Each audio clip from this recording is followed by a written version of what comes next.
Mini episode 1051 of the FDH Lounge is brought to you by Sportsology, delivering unconventional columns and webcasts about sports, TV, music, movies, and more. Follow them on the web at sportsology.com. The FDH Lounge. You'll want to schedule your life around it.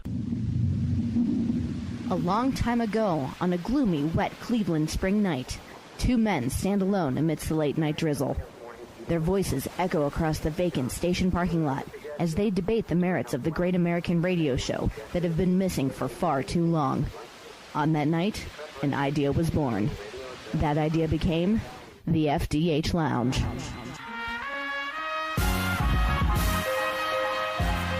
Welcome to the FDH Lounge. Welcome to FDH Lounge mini episode 1051. I'm FDH managing partner Rick Morris, here to introduce the latest incarnation of our series, recounting our greatest guest moments, this one from mini episodes 951 to 1050. Today we take a look back at conversations with so many interesting guests during that time frame. Chidi Ahanatu, John Bastow, Cornelius Bennett, Adam Buckman, Vance Johnson, Jackie the Joke Man Martling, Jake the Snake Roberts, and Phil Villapiano. The breadth of our conversations with these guests continues to reinforce the credo of the FDH Lounge as the show where nothing is off topic. What we saw in the NFC playoffs here, Foles was not aggressive in the first game, didn't look so great, was aggressive against Minnesota. I think he's got to stay aggressive, but still not make mistakes. And if that sounds hard to do against New England in the Super Bowl, maybe that's why they're the underdogs. But I think Foles has to thread that needle of being aggressive but not turning the ball over. I think the Eagles have to be able to establish time of possession in their favor. They've been a good time of possession team. They got the power backs. I think they got to be able to thump New England enough to be able to maintain the time of possession in their favor, and I think they've got to be able to get a good pass rush going with just the front four there. Teams that have done that against Brady in the playoffs historically have had a lot of success. But if you can do the four-man rush, make it effective, that's something that plays to the Eagles' strengths. So your thoughts on that, Chidi? Agree or disagree with me on those being big keys for the game? No, I agree wholeheartedly, Rick. That's definitely the game plan to beat the Patriots. I think they can definitely execute that game plan. You know, this Patriots team isn't the greatest of Patriots teams that we've seen in the past. They have a lot of holes and weaknesses. So if they can do what they did against Minnesota, against the Giants during the season, I think they have a really good chance to win this game. And, you know, if you can include a couple of big plays on that defense, like they've been doing, you know, crucial turnovers, interceptions or fumbles, that's just more of a dagger against New England. So I think it's definitely doable, and it'll be one of the biggest upsets ever. To make that analogy to real world stuff here, it is almost like revolutions, like literally like the Cultural Revolution in China of the 70s. Like, this is a thing of like where in certain countries people would be like revered and big time powerful and all this stuff, and then like the change happens, it blows through, the revolution happens, and we don't talk about them anymore. Because you're right, you couldn't get bigger than Harvey Weinstein was in Hollywood. That's part of how he was able to get away with everything that he did, and on and on and on with so many other powerful figures. And like you said, it goes beyond Hollywood to the Matt Lauers and some of the other people to get implicated in this, ones that a lot of people found shocking, like I did with Charlie Rose. It really sort of is the whole thing of, you know, you think you know somebody from TV, but you don't necessarily know them. But the way that it happened, like you said, with Seacrest, the allegations that are out there, it really kind of put I don't know if you'd say a cloud necessarily on the red carpet, but you knew going in it was going to be different this year. Huge. I mean, it's more so than a cloud. It definitely. I mean, that's like not talking about the elephant in the room. And everybody. And I think it was. It must have been horrible being him in that situation, because there was so much press beforehand about who's going to talk to him, So he shot even more light on that if somebody did talk to him, maybe they were like, you know, going against the movement or not, you know, believing in the movement. And then if somebody didn't talk to him, it immediately made the statement like, oh, well, they obviously believe the allegations. And meanwhile, just always remember, with any of these things that are non-proven, in this world, anybody can say anything about anyone, period. No matter. So that's why in this country, you're supposed to be innocent until proven guilty. So until somebody's proven guilty, you know, don't totally like a pariah unless you have inside knowledge that you know what's being said is being true. Because otherwise, you're absolutely ruining that person's life because other people are watching your actions and making decisions based on your actions. And if your actions are based on just hearsay or third-party, talk and accusations on a hot-button issue, that could be ruining somebody's life. We haven't had that same degree of creativity defensively, somebody who's come in and really kind of changed the game defensively. So my question to you on a theoretical level, and just whatever you think it might be, whatever it might consist of, is when we get a guy who's the Mike Martz of defense in the NFL, what's your best guess as to what that might look like in the directions that they might go in? Well, I kind of disagree with you in a sense as far as from a player's perspective, because coaches can only, strategize or whatever. Sure. But when you go back and the guy who I was labeled after, and every other outside linebacker since he came in the league was labeled after, is Lawrence Taylor. And you talk about from a defensive perspective, there's nobody changed the game of defense in the history of the game since the way he did. And although I was a good representation of it, I still say he's the best. And Derek Thomas, ended up being the best pass rushing outside linebacker, versatile outside linebacker in the history of the game, in my opinion. When you have a guy on defense that you can move around and change the game that way, I just, again, it's almost like offense with the kid out of Louisville this year as quarterback. I just think the coaches have to understand that when you have a special person like that, you have to adjust, just like you make adjustments during a game. But coaches are so into what they do and how they were taught or whatever. I think that just they're afraid to think outside of the box, except for the fact of Mouse and June back in the day, and Mike Martz. When you have one football and multiple guys on your offensive team, running back, Marshall Falk, and then your two receivers that you had in Bruce and the other kid, Holt. You have to figure out, you have to change the game plan. You got to change it up because you got triple threats do. You got to get the ball to those guys because anytime they touch the ball, it's a potential touchdown. And on the same on defense, when you have talented guys, you have to move them around, put them in a position to take that one football away or to change the game. And it's just a matter of the coaching evolving with the players because the game has changed. You've gone from slow guys, I was, particularly slow, but now everybody's big, strong, and fast.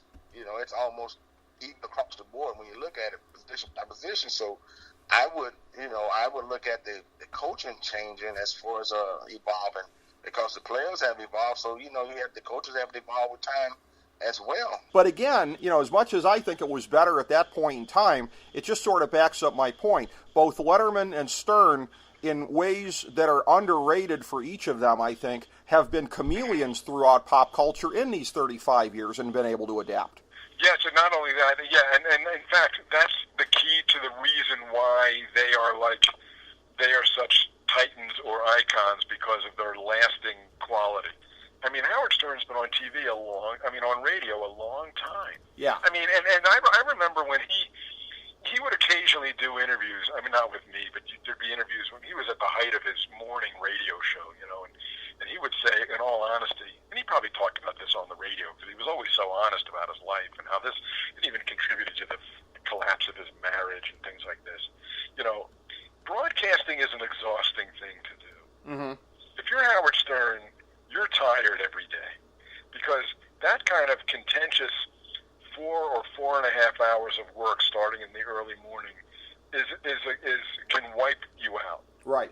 And in a way, the endurance is not only an ability to, as you say, adapt to cultural changes or in his case, help bring them about in sort of a gradual way, but it's also sheer physical and mental willpower to get through that kind of thing. And Letterman too.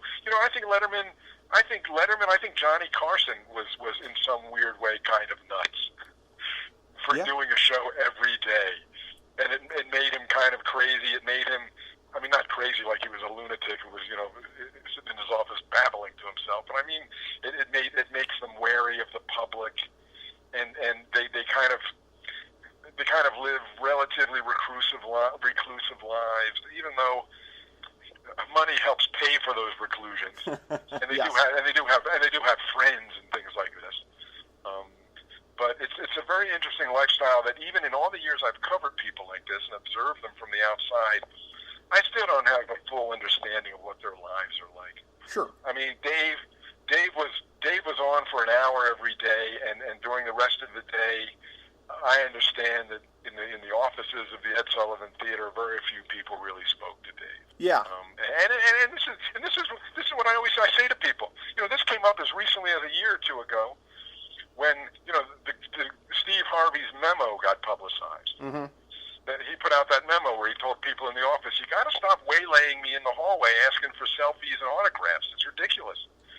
And everybody came out against Steve Harvey, and I wrote a column that said, "Come on, the thing he does is hard work. If he's going from place to place, it means he's thinking about what he has to say on TV. Right. So if you stop him for a selfie, then you have no idea what goes into this work. Broadcasting was hard work. It might still be for some.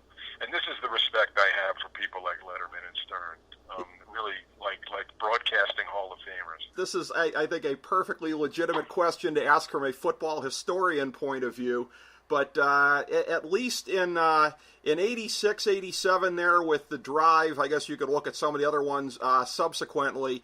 I'm sure you, in being intellectually honest, would have to admit, if Don Rogers is still alive, at the very least, that drive is certainly more difficult to come by, and maybe some of the other things here. That's one of the big what-ifs in this town. I mean, it's a human tragedy to be sure, but boy, for what that guy was able to do on the field, very Ronnie Lott-esque. I got to say, that's one of the big what-ifs around here. It sure is. In fact, to this day, and it's been 30 years? It's been so long, and I've never even forgotten the fact that a miracle was pulled off in that stadium. And I would imagine people for generations there in Cleveland are just never going to forget, the letdown that happened when that great John Elway took us down the field, and somehow by a miracle, like I mentioned, we scored, to tie the ball game, and we still had to come back and win it. So it was something that probably will never happen in the history of the league again, especially going into an AFC championship game with 99.5 yards to go and not a lot of time on the clock. So I remember like it was yesterday. In fact, I talk about it almost daily when I talk about my journey in life now, and how sometimes you find yourself where no one believes you're going to pull something out, but somehow, some way, you figure out how to get out of it. And that's exactly what the Broncos did, and I was able to attest to it because I was on the field the whole time during those two comebacks. Yeah, that's a very tangible representation of that, to be sure. And I got to say that, this is a thing that only happens in Cleveland. Nobody outside of Cleveland, strangely enough, ever notices this. We always put game-winning field goal with Rich Karlis. We always put that in air quotes because everyone around here will say, if you look at it, did it actually go over the goalpost? Did it not? I mean, there are people around here, and I got to say, myself included, they're like, maybe the NFL should have looked at that one. I'll tell you what, because Rich Karlis was one of the worst field goal kickers in the history of the game, and that's the reason why we always wanted to be as close as possible, because he was going to put a hook in there, and so you never know by the way that ball was curving, almost like a slice shot or a big hook on the drive when you're hitting a golf ball, whether or not that thing really ended up inside the goalpost. It doesn't really matter to me now, but I guarantee if I was on the other side of the field, I'd be screaming to this day that there's no way that it went inside the goal. Well, I got to tell you, it's only in recent years I've been able to bring myself to pull that up on YouTube and watch it. And it's interesting that at the time, nobody questioned it. It was like, oh, okay, it went in, whatever. But then, subsequently in Cleveland, it was like, maybe they should have taken a look at that one. So, only in Cleveland, brother. That's right. That's right. Nobody ever notices that outside of here. In fact, I don't know what the worst call was, Johnny Manziel or that field goal, or that made or missed field goal. For anybody that believes the whole story of Jackie was greedy and bitter and whatever, I felt like you were telling your story, but not going out of your way to sort of be defensive or anything like that. You can believe me or not believe me, but this is the way that it went. So when you were writing it, in terms of your approach, how much hope did you have of reaching anybody that already had this picture in their head? The truth of it, I didn't care. Okay. It's like trying to reach Trump's people. Yeah. They've already made up their mind. They're not budging. All I know is it was, I've been writing that book as it went along for 20 years, assembling my stories. And it's funny because I'll run into somebody, and, well, not now that the book's out, it's different, but people will come up and ask me questions, and I would answer them, and they'd say, man, that's what you said 15 years ago. Mm-hmm. And I said, well, that's what happened, because Howard changes his story every 5 minutes. And here I am, the guy asked me something, I tell him the answer, and he's like, well, that's the whole idea. If you tell it, Mark Twain said, if you tell the truth, you never have to remember anything. Sure. Yeah, that's true. That's true. Yeah, so I hope people would enjoy it, and it's so funny because I have so many smart friends that are like, wow, man, I love your writing. It's so accessible, and it feels like you're right there. And then, I see these reviews from these Sternites, Jackie Martling's illiterate. He can't write a book. He should have got some help. And then other people say he didn't write this book himself. And anybody gives us a good review that review must have been written by Jackie. The attack dogs never stop. Right. But they never will. And I got enough hard bark on me in those 15 years that what are they going to do? They're not going to penetrate me now.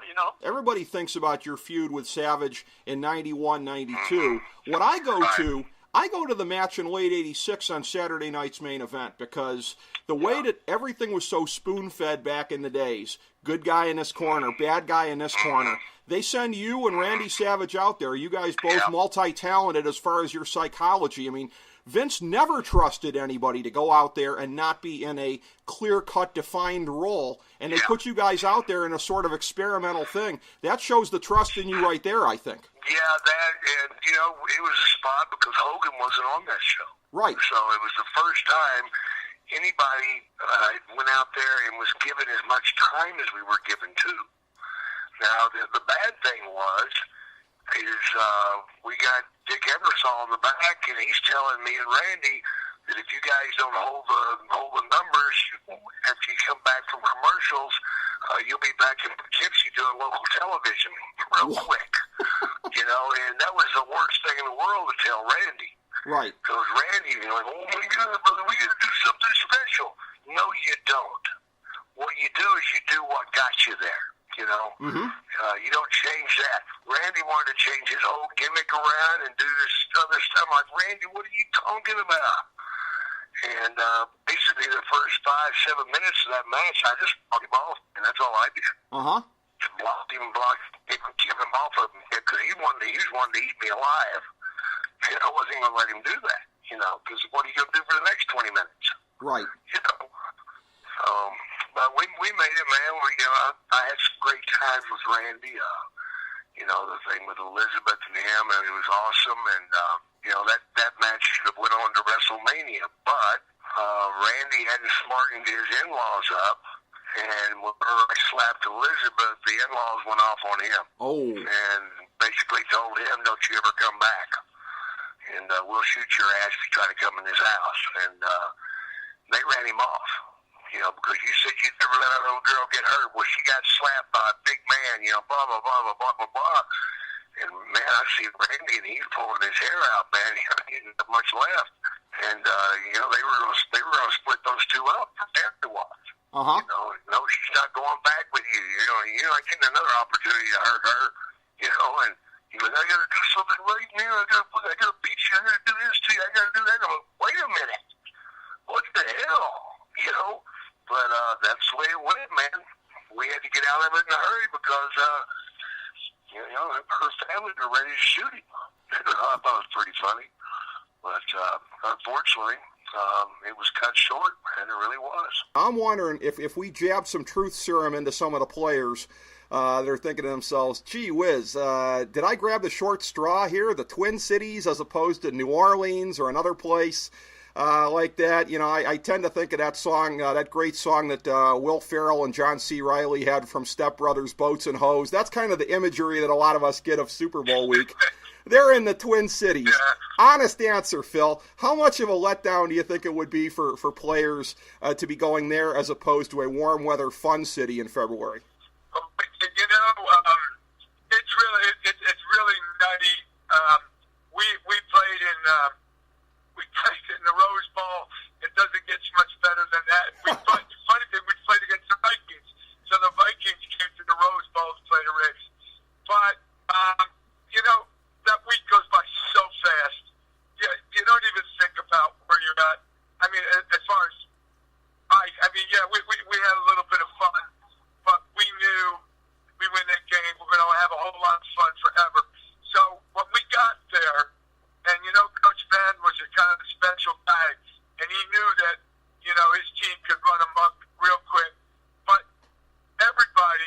everybody that was pretty much of a business trip. You know, we stayed in Oakland, and, you know, we was business as usual. And then I think it was like the Sunday before or something, we just flew down there. And I don't remember, we stayed in a beautiful hotel, beautiful brand new Marriott. But I don't remember anybody abusing it. It was pretty much of a business trip, and we played that way. Now, I think the funniest one I remember was in the next Super Bowl down in New Orleans. I was playing with the Bills at the time, so I wasn't on that team. But when John Matuszak was spotted at 5 o'clock in the morning somewhere, and they asked Tom Flores, you know, about what's your defensive end doing out at 5 o'clock in the morning, and Tom says, "Oh, he was just trying to get the guys to come home." So, you know, he made a joke about it. And I mean, that's kind of the way the Raiders were, and that's what you would think. But I really remember our team was, man, we had just been to 4 AFC Championship games in a row and lost them all. We weren't about to lose the Super Bowl. We were pretty focused. As we bring the show to a close, we would like to extend our deepest gratitude to NBC, CBS, ABC, Fox, all Clear Channel affiliates, TNT, TBS, USA, UPN, Deadspin.com, YouTube.com, YTMND.com, MySpace.com, various blogs, Fox News, CNN, CNBC, MSNBC, IamBoard.com, Billboard.com, Google.com, ESPN, ESPN2, ESPN News, ESPN Classic, NBA TV, NFL Network, Sports Time Ohio, Athlon Magazine, Comedy Central, Cartoon Network, The Boomerang Channel, QVC, BET, The Spice Channel, Steno Notebooks, Manwich, Papermate Office Supplies, waitresses, strippers, bartenders, garbage men, janitors, microwave popcorn, the writers of The Office, Scrubs, Entourage, My Name is Earl, Oz, Metalocalypse and the Boondocks, Aquafina, and The Periodic Table of Elements.